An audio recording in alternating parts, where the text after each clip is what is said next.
बच्चों, आज हम आपके सामने एक नया लेसन व्रत स्टार्ट करने जा रहे हैं।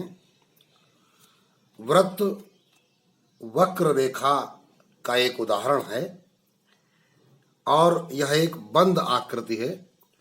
जैसे पीछे आपने आयत, वर्ग, समांतर चतुर्भुज, बहुभुजों के बारे में सीखा है, तो यहाँ पर जब हम एक ऐसी आकृति की रचना करते हैं जो आकार में सरल रेखा द्वारा नहीं निर्मित होती है, बल्कि इसका निर्माण वक्र रेखा द्वारा होती है, तब ऐसी आकृति वृत्त कहलाती है।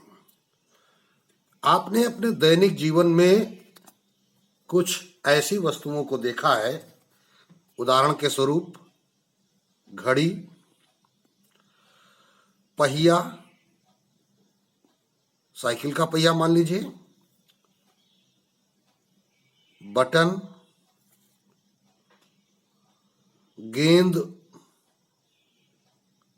क्रिकेट की गेंद मान लीजिए, फुटबॉल, गुब्बारा,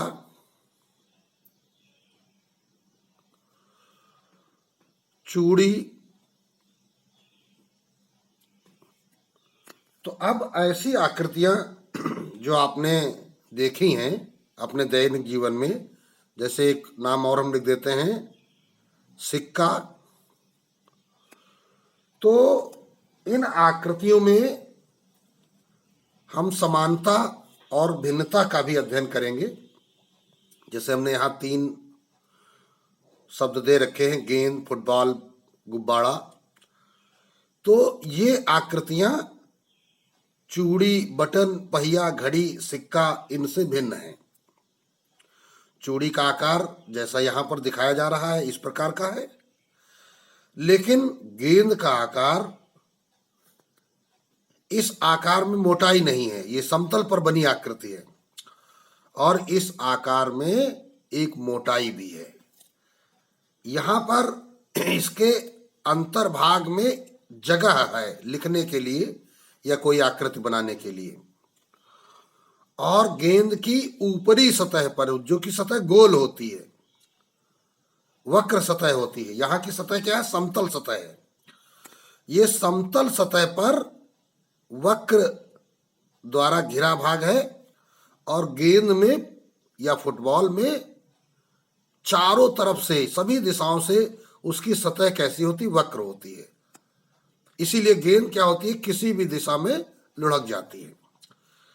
तो ये तीनों जो हैं, ये गणित की भाषा में गोला इसके उदाहरण हैं और ये सभी वृत्त के उदाहरण हैं।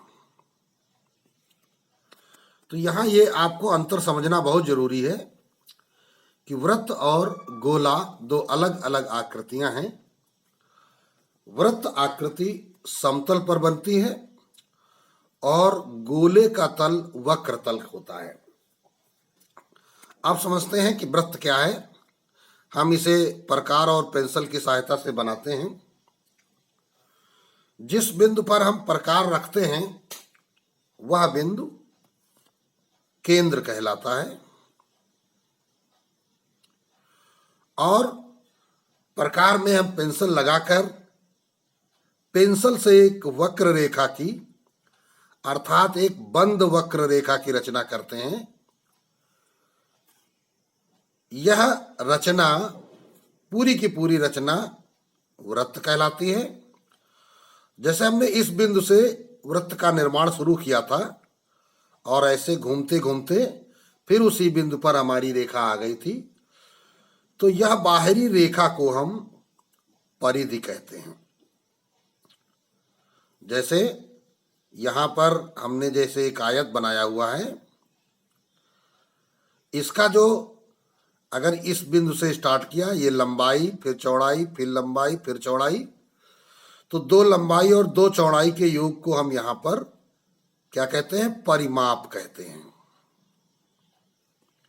ये आकृति हमारी आयत है। तो जिस प्रकार किसी आयत की बाहरी माप को परिमाप कहा जाता है, ठीक उसी प्रकार इस वृत्त की बाहरी माप को परिधि कहा जाता है। परिमाप और परिधि दोनों एक ही संदर्भ में हैं। परिमाप में सरल रेखाएं हैं और परिधि में वक्र रेखा द्वारा बना हुआ है। अब केंद्र को परिधि पर स्थित किसी भी बिंदु से अगर मिला दिया जाए तब इसे हम त्रिज्या कहते हैं। जैसे केंद्र से परिधि पर स्थित बिंदु एक हमने इधर भी मिला दिया तो इसे हम क्या कहते हैं? त्रिज्या। तो अब इससे वृत्त की एक निश्चित परिभाषा हमारे सामने आ जाती है। एक निश्चित बिंदु से निश्चित दूरी पर रहने वाले बिंदुओं का बिंदुपथ। फिर से सुनिए, एक निश्चित बिंदु जिसे हम केंद्र कहते हैं से निश्चित दूरी जिसको हम त्रिज्या कहते हैं पर रहने वाले बिंदु। अगर इस वृत्त पर हम देखिए क्या कर रहे हैं, कई बिंदु बना दे रहे हैं। ये सारे बिंदु इस केंद्र से निश्चित दूरी पर हैं, अर्थात एक समान दूरी पर हैं। तो इन बिंदुओं का जो पथ बन गया, रास्ता बन गया, यही वृत्त कहलाता है। तो फिर से एक बार परिभाषा विद्यार्थी याद कर लें। किसी निश्चित बिंदु से निश्चित दूरी पर रहने वाले बिंदुओं का बिंदुपथ वृत्त कहलाता है। बड़ी ही सरल परिभाषा है। अगर आपने इस आकृति के साथ सीखा है तो निश्चित ही आपको तैयार हो गई है। अब आगे वृत्त में प्रयोग की जाने वाली प्रमुख शब्दावली का भी अध्ययन करना आवश्यक है। जैसे हमने ये एक वृत्त बनाया हुआ है, हालांकि यह वृत्त हमने अपने हाथ के द्वारा पेन से अनुमानित तरीके से बनाया है। हो सकता है कि आपको लग रहा हो कि एकदम वृत्ताकार नहीं है। यह वृत्त का केंद्र O है। O इसका नाम ओरिजिन के कारण रखा जाता है, मुख्य बिंदु या मूल बिंदु। अगर कोई रेखा, ये एक रेखा हमने खींची है, इसका नाम रखते हैं AB। अगर कोई रेखा वृत्त के दो असमान खंड करे, तो AB रेखा क्या कर रही? वृत्त के दो असमान खंड कर रही है। तो इस रेखाखंड AB को हम जीवा कहते हैं। यह रेखा वृत्त के क्या कर रही है? दो असमान खंड कर रही है। यदि कोई किरण वृत्त के दो असमान खंड करते हुए आर पार निकल जाए तो इसे छेदक रेखा कहा जाता है। विद्यार्थी परिभाषाओं को बहुत अच्छी तरीके से समझेंगे।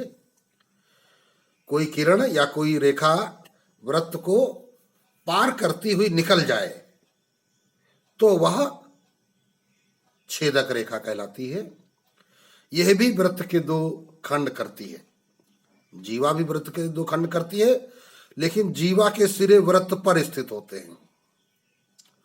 और छेदक रेखा भी वृत्त खंड करती है, इसके सिरे वृत्त पर स्थित नहीं होते। ये वृत्त को छेदती हुई पार निकल जाती है। यदि हम वृत्त में एक जीवा इस प्रकार खींचें कि वह केंद्र से होकर गुजर जाए, ऐसी जीवा हमने देखिए खींची हुई है जो केंद्र से होकर गुजर गई,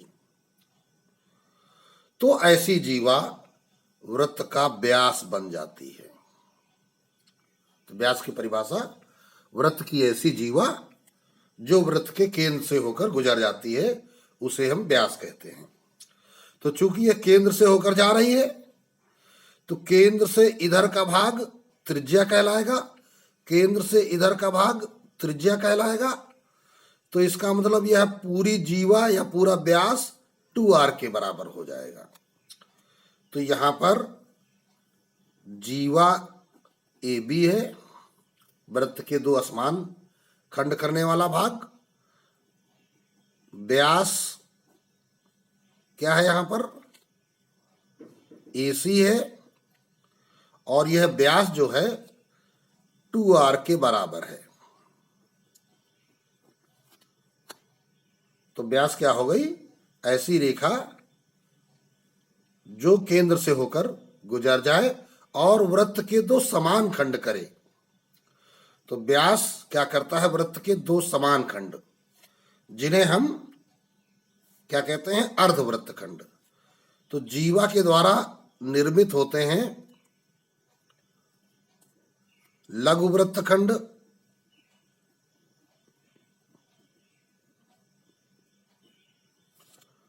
कॉमा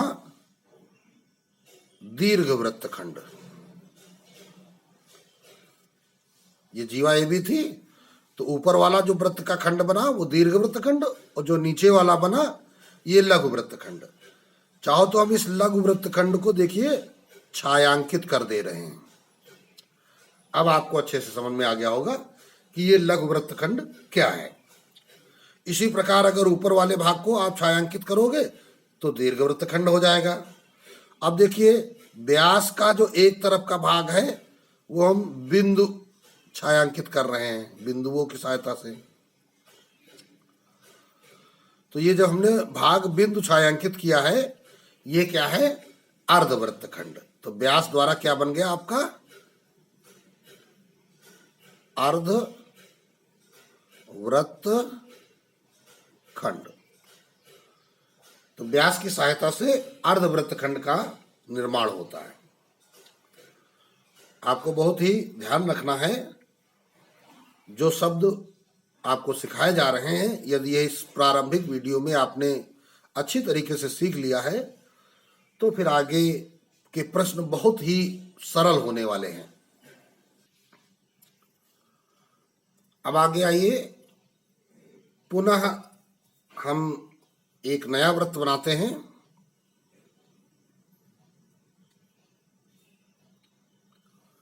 कुछ नई शब्दावली सिखाने के लिए ये हमने एक नया वृत्त बना दिया है। अगर हम एक त्रिज्या OA और एक त्रिज्या OB हमने इस प्रकार ले ली, तो यहां A से लेकर ये B तक का जो भाग है, यह भाग चाप कहलाता है।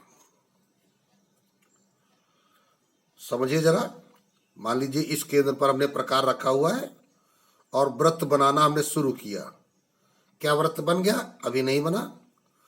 तो यदि हम अधूरी परिधि का नाम रखना चाहें तो इस अधूरी परिधि का नाम चाप है। अब हमने इस चाप को थोड़ा सा बढ़ाया, क्या अब वृत्त बन गया? अभी नहीं बना है। तो अब भी यहां से यहां तक जो हमने ये वक्र रेखा खींची हुई है इसका नाम भी चाप है। अभी हमने क्या किया, इसको और बढ़ाया इस प्रकार, अब भी यह एक चाप है। और जैसे ही ये जाकर के यहां पे मिल जाती है या प्रारंभिक बिंदु पर अपने आ जाते हैं पूरा घेरा बनाते हुए, तब यह परिधि बन जाती है। ठीक है ना, अर्थात एक पूर्ण चाप परिधि कहलाता है।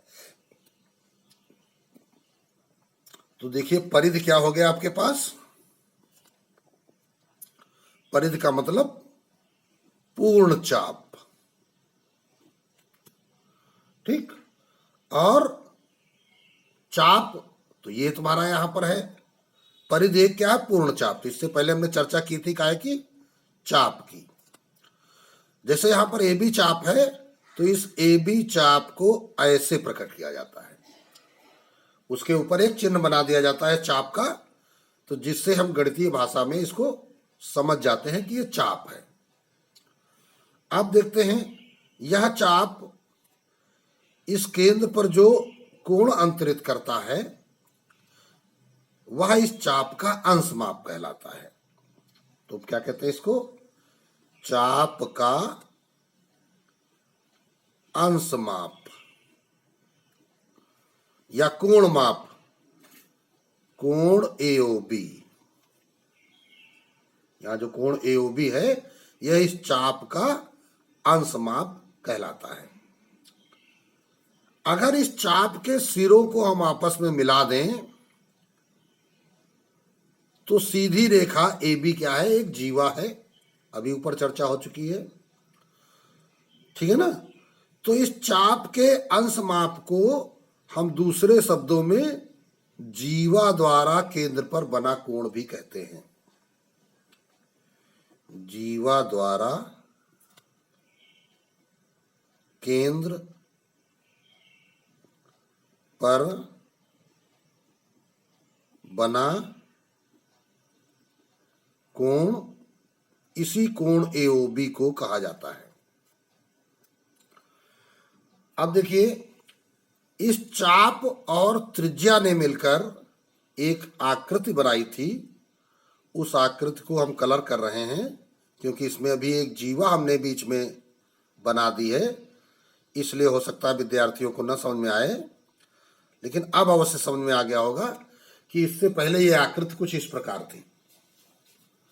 ये बिंदु वाला जो घिरा भाग है AOB, ये चाप पूरा मिलाकर इस भाग को हम त्रिज्यखंड कहते हैं।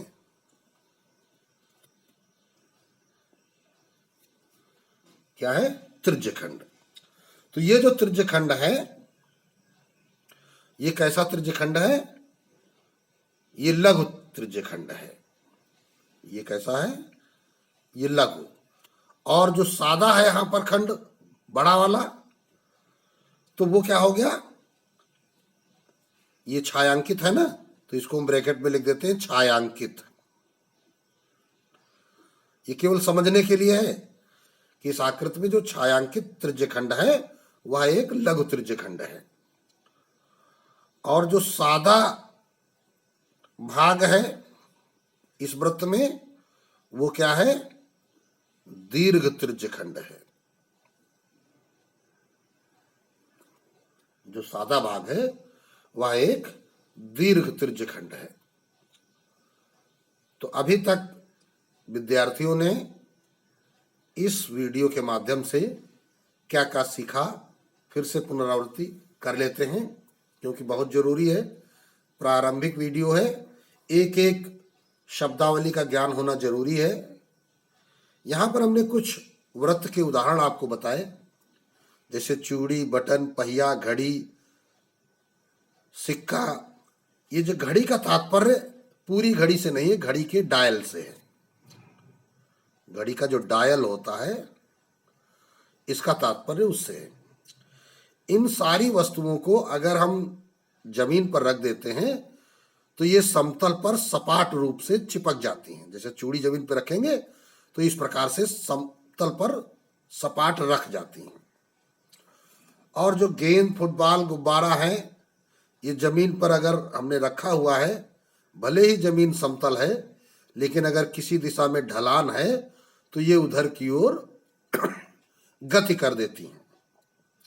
क्योंकि गेंद का और जमीन का जो संपर्क बिंदु होता है वो बिल्कुल ही सूक्ष्म होता है। कुछ इस प्रकार होता है जैसे ये जमीन है और ये गेंद हमने इस पर रखी है, तो केवल स्पर्श बिंदु ही वहां पर तैयार होता है और ये पूरा का पूरा सतह रख जाती है। क्योंकि यह आकृति जो है, ये आकृति आपकी गेंद की जो आकृति है वह गोल आकृति है। इस कारण वृत्त में आपको हमने बताया कि उसके निश्चित बिंदु को केंद्र कहते हैं, निश्चित दूरी को त्रिज्या कहते हैं, और जो बहिर्भाग या जो इसकी बाहरी माप है इसको हम परिधि कहते हैं। जब तक पूरा वृत्त बन नहीं जाता है तब तक इसे हम परिधि कहते हैं और अधूरा वृत्त चाप कहलाता है। फिर हमने आपके सामने यह आकृति बनाई जिसमें वृत्त के दो असमान खंड करने वाली रेखा को जीवा कहा गया। वृत्त के दो समान खंड करने वाली रेखा को व्यास कहा गया। व्यास में हमने देखा कि ये दो त्रिज्याओं के योग के बराबर होता है। वृत्त के आर पार दो असमान खंड करती हुई अगर कोई रेखा निकल गई है तो उसे हमने छेदक रेखा कहा। और पूरे बाहरी भाग को तो परिधि पहले भी कह चुके हैं। अधूरे भाग को हम चाप कहते हैं, जैसा कि यहाँ पर ए से बी तक का भाग है। और जब इसको पूरा कर दिया तो ये परिधि हो गई, पूर्ण चाप हो गया।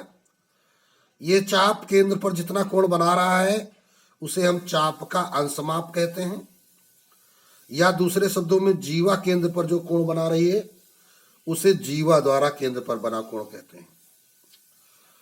इस चाप और त्रिज्याओं के द्वारा जो इस वृत्त का खंड तैयार हुआ है वह त्रिज्यखंड अर्थात लघु त्रिज्यखंड कहलाया। और इसमें शेष भाग भी त्रिज्या और चाप से निर्मित है।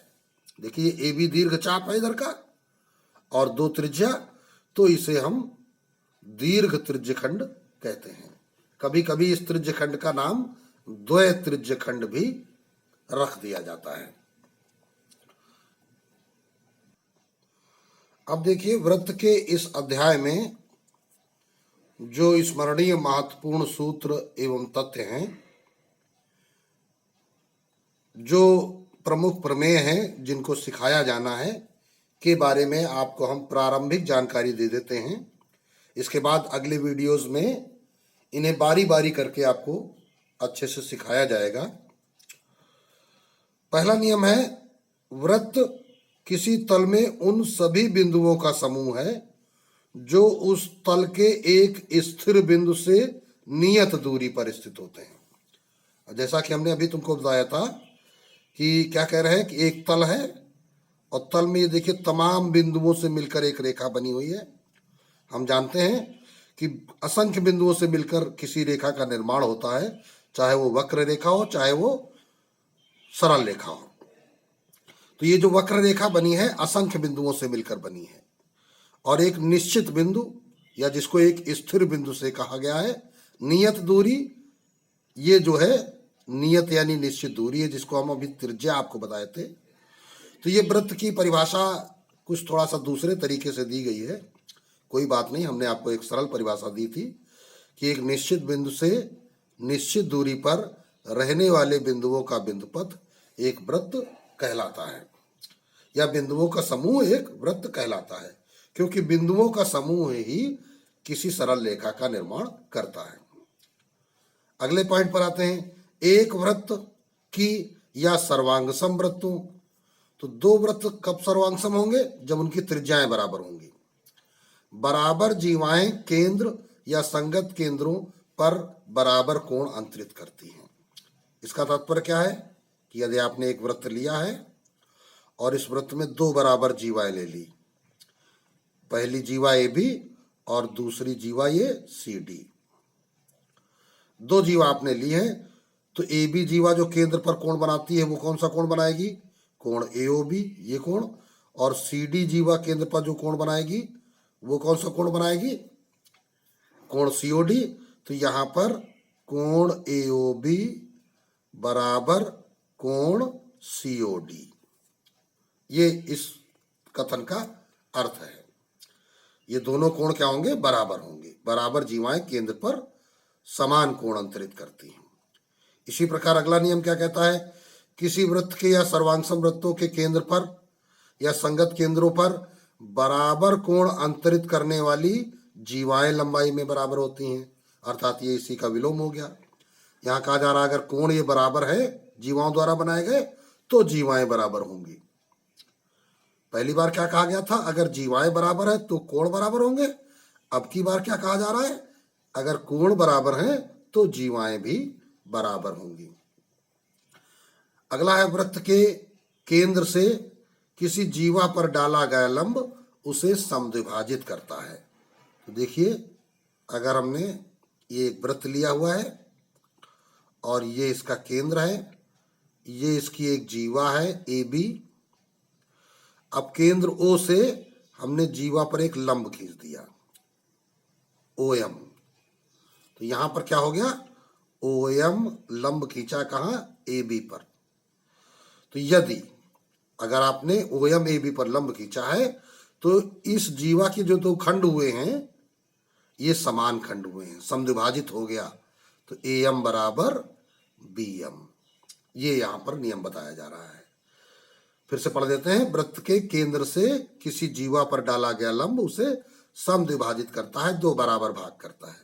अब इसका भी प्रमेय है, केंद्र से होकर जाने वाली किसी जीवा को समद्विभाजित करने वाली रेखा, तो देखो यही रेखा है ओ एम, जो केंद्र से होकर जा भी रही है और जीवा को समद्विभाजित भी कर रही है, उस जीवा पर लंब होती है। ये सिद्ध करना होता है, लंब है अर्थात ये विलोम हो गई। केंद्र और जीवा के मध्य बिंदु को मिलाने वाली रेखा जीवा पर लंब होती है। अगला देखिए, महत्वपूर्ण बात क्या बताया जा रहा है, एक बिंदु से या दो बिंदुओं से असंख्य वृत्त खींचे जा सकते हैं। जरा समझिए इस बात को। हमने एक बिंदु यहाँ पे लिया, ये बिंदु, और इस बिंदु से होकर हम असंख्य वृत्त कैसे खींच सकते हैं। देखिए, ये एक वृत्त बनाया, इस बिंदु से होकर गया, ये एक वृत्त बना दिया, ये एक वृत्त बना दिया, ये एक वृत्त बना दिया, ये एक वृत्त बना दिया। तो एक ही बिंदु से होकर जाने वाले वृत्तों की संख्या असंख्य होती है। अब बात आती है कि दो बिंदुओं से होकर जाने वाले वृत्त, तो देखिए एक वृत्त ये बन जाएगा, एक वृत्त ये बन जाएगा, एक वृत्त ये बन जाएगा, एक वृत्त ये बन जाएगा। इस प्रकार हम और भी वृत्त बना सकते हैं। दो बिंदुओं से होकर भी असंख्य वृत्त जा सकते हैं। बस यहां पर कंडीशन क्या होती है कि ये वाली कंडीशन, देखिए यह वृत्त दो बिंदुओं से होकर जा रहा है, तो जो केंद्र होता है इन बिंदुओं को मिलाने वाली रेखा के लंबार्धक पर होता है। अगर इन दोनों बिंदुओं को मिला देंगे और इसका ये लंबार्धक रेखा खींच देंगे तो जितने भी वृत्त हम बनाएंगे उन सभी वृत्तों के केंद्र इसी लंब समद्विभाजक रेखा पर होंगे। तो हम कह सकते हैं कि दो बिंदुओं से होकर जाने वाले वृत्तों के केंद्र बिंदुओं की को मिलाने वाली रेखा के लंब समद्विभाजक पर होते हैं। अगला क्या कह रहा है, तीन असर रेखीय बिंदुओं से जाने वाला एक और केवल एक वृत्त होता है। अगर तीन बिंदु है वो भी क्या है, असर रेख है, तो इन तीन बिंदुओं से केवल एक ही वृत्त खींचा जा सकता है। वो लगभग ऐसे वृत्त खींचा जा सकता है। यहां पे होता क्या है कि इन दो बिंदुओं से होकर जा रहा है तो इसके लंबार्धक पर होगा, इन दो बिंदुओं से होकर जा रहा है तो इसके लंबार्धक पर होगा। तो अगर ए बी का हम लंबार्धक करते हैं फिर बी सी का लंबार्धक करते हैं तो जो हमें प्रतिच्छेद बिंदु मिलता है वही वृत्त का केंद्र कहलाता है। तो इस प्रकार एक नियम बन जाता है कि तीन असर रेख बिंदुओं से होकर एक और केवल एक ही वृत्त खींचा जा सकता है। अब यहां हम एक से अधिक वृत्त नहीं खींच सकते हैं। तो ये आगे चलकर आप सीखेंगे, रचनाओं के माध्यम से तुम्हें सिखाया जाएगा। फिर है, एक वृत्त या सर्वांगसम वृत्तों की बराबर जीवाएं केंद्र से बराबर दूरी पर होती हैं। ये नियम क्या कह रहा है, एक वृत्त में दो जीवाएं हैं, ये बराबर हैं, ए बी और सी डी, ए बी बराबर सी डी। तो कह रहा केंद्र से बराबर दूरी पर, तो पहली जीवा की दूरी ओ एम और दूसरी जीवा की दूरी ओ एन।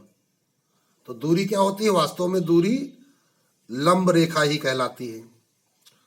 तो यहां पर यदि ए बी बराबर सी डी है तो फिर क्या कहा जाएगा, ओ एम बराबर ओ एन होगा,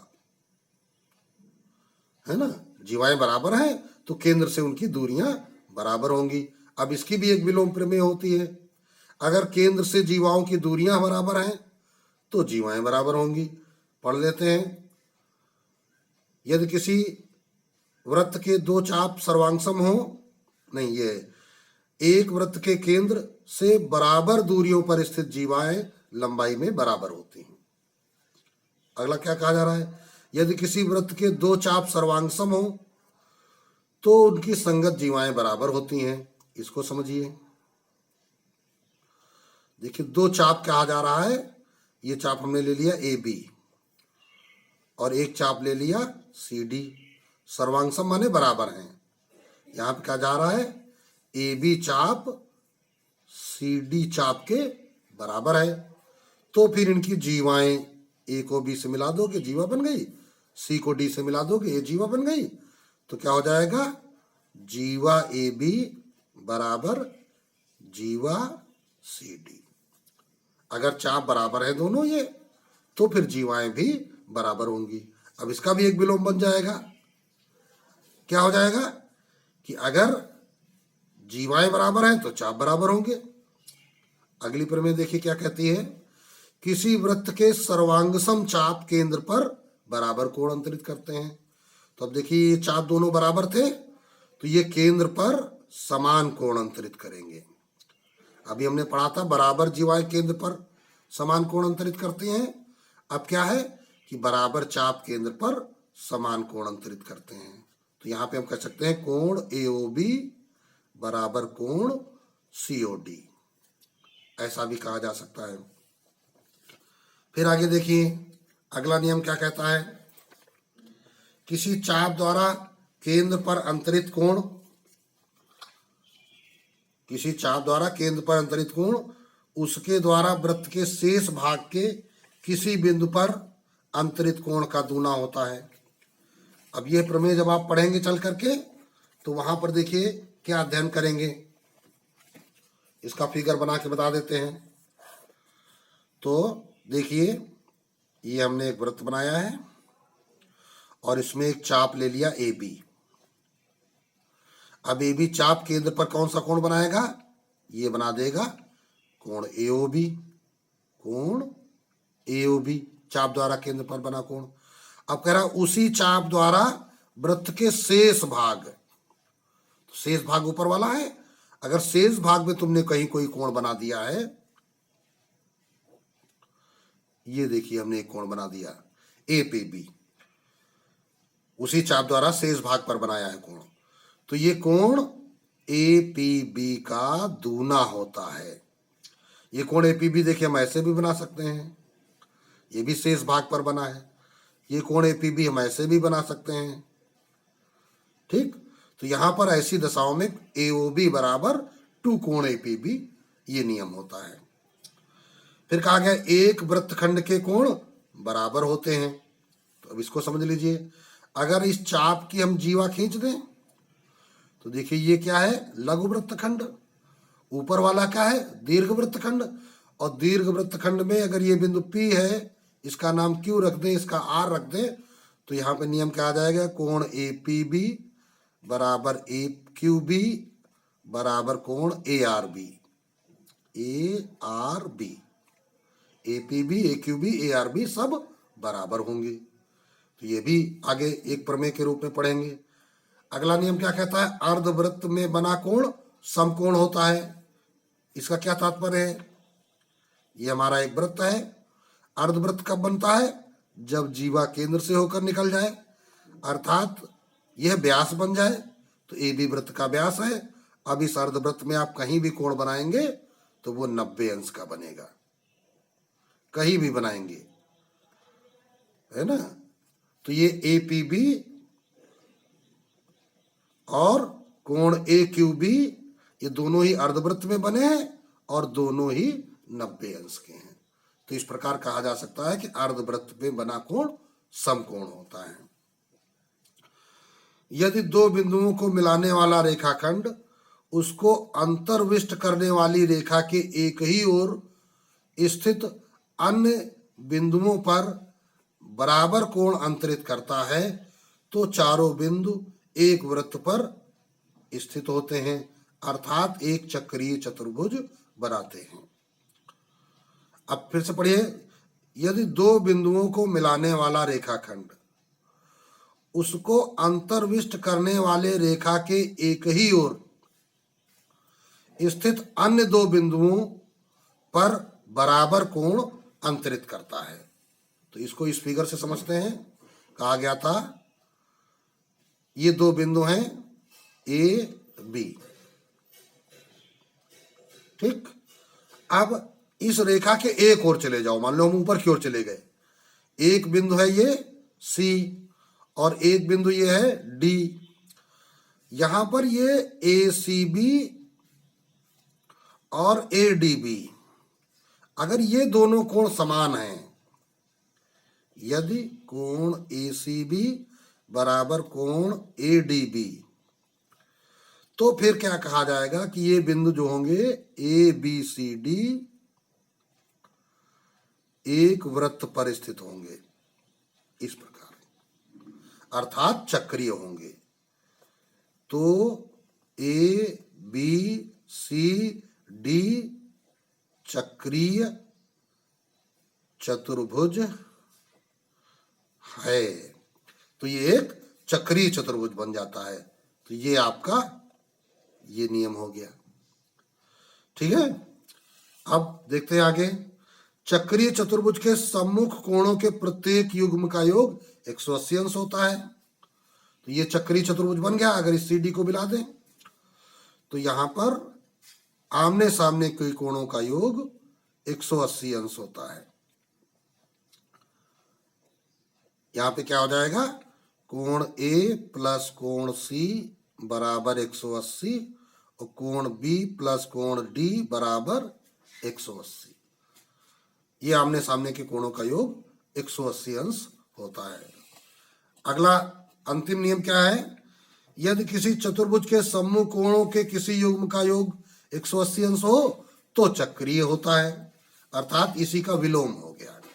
कह रहा अगर आमने सामने के कोणों का योग 180 है तो फिर यह क्या है, एक चक्रीय है।